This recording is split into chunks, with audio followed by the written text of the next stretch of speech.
Going back in time, Fahidi Historic District, Dubai, UAE. Presented by Holidays on Shoestrings. On any visit to another country, we want to experience the true culture of that location and get a real feeling of how ways of life have evolved, grown and changed. Dubai's story of modernization has been almost fairy tale-like over the past few years. But before the tourism boom, before the discovery of oil, and before the union of the Emirati tribes in 1971, it was a vastly different place. The UAE was an area of sheikdoms where Bedouins lived as herders, date farmers, and fishermen. Dubai was once a sleepy town with a significant seafaring port. It grew out from humble beginnings on the creek, the area we now call Old Town or Old Dubai, and transformed itself to what it is today in just a few decades. Throughout history, the UAE was known for pearls and was used as a pit stop along foreign trade routes, including Persian routes to Rome, the Silk Road to China, the Portuguese African routes, and the British spice route to India.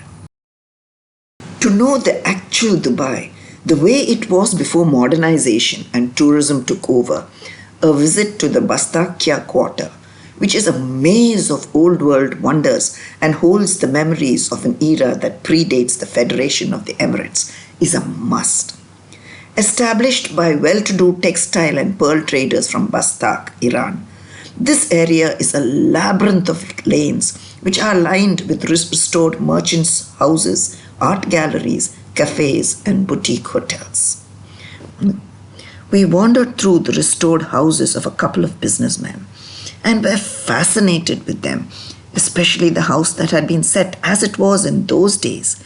Kind of sent a shiver through my spine, and at times I honestly felt as if I was intruding.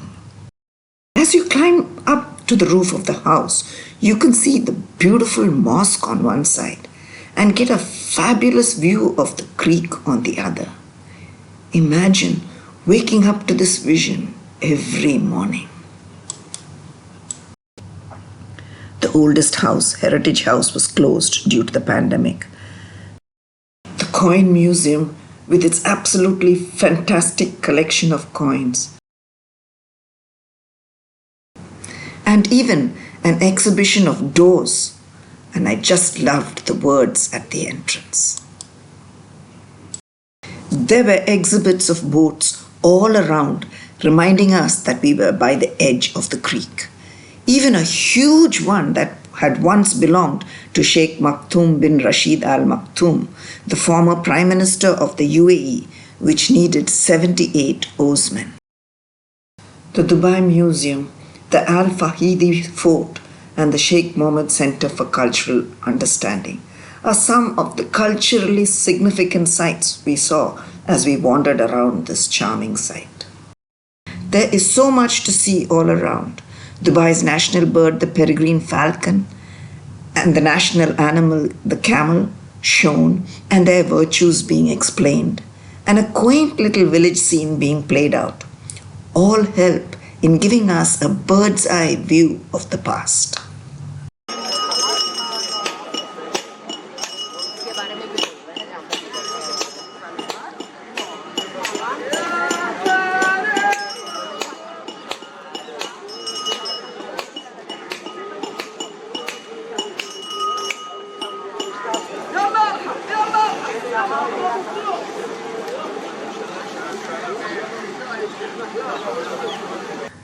As you walk through the Bastakya Quarter's tight, narrow, winding lanes, you will also notice another contribution from Bastak in the form of its architecture.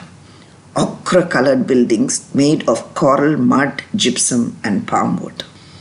When you look up, notice that most of the buildings are adorned with towers. Twin towers are the traditional air conditioners of the Middle East, an old Persian invention that funnels cool air through a building.